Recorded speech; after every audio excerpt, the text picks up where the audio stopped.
Okay, this question is similar to question 7, but if you didn't watch that, this one says we have a linear relationship between the number of cars C, so the number of cars is C, on a commuter train and the maximum number of passengers and crew P.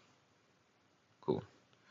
So we have a linear relationship and it asks which equation represents the linear relationship between C and P. We know one way to write a linear relationship is y equals mx plus b.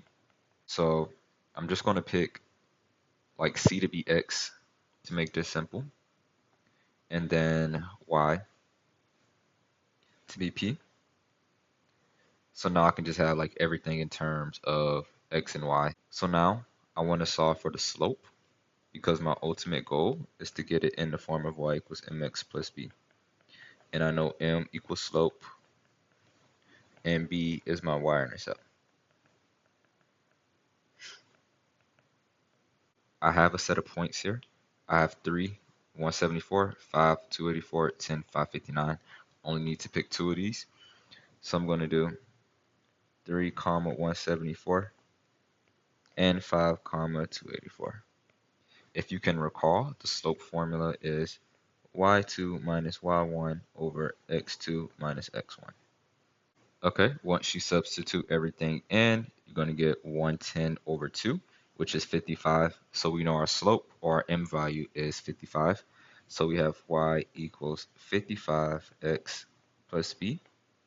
Now I can just choose a x and a y value to substitute into this equation. So then I can then isolate b. So I'm going to choose the point here, 174, and just plug it in. I have 174 equals 55 times 3 plus b. I have 55 times 3, that's 165 plus b. On this side is still 174. Subtract 165 from both sides, and I get 9 is equal to b.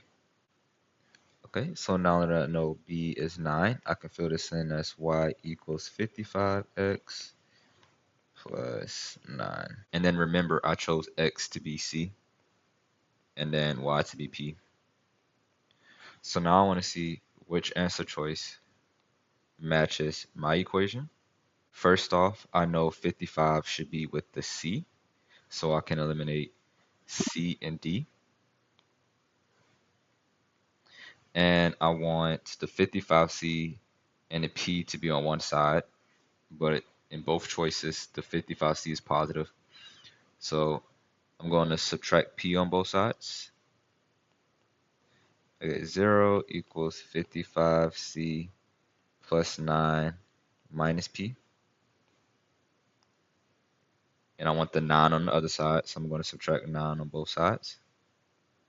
And I get negative 9 equals 55C minus P, which is the same as answer choice A. And I have Desmos open on this side because, like I said, if you want to find a linear relationship and you have 2 points, you can regress it. So you need to hit the symbol here, and it's going to automatically do the linear regression. Okay, again, we know x is in place in C, y is in place of P, and they spit out the equation for us, y equals 55x plus 9. And then from there, you would just have to do this step here where you change the variables and then manipulate it so that it looks like one of these.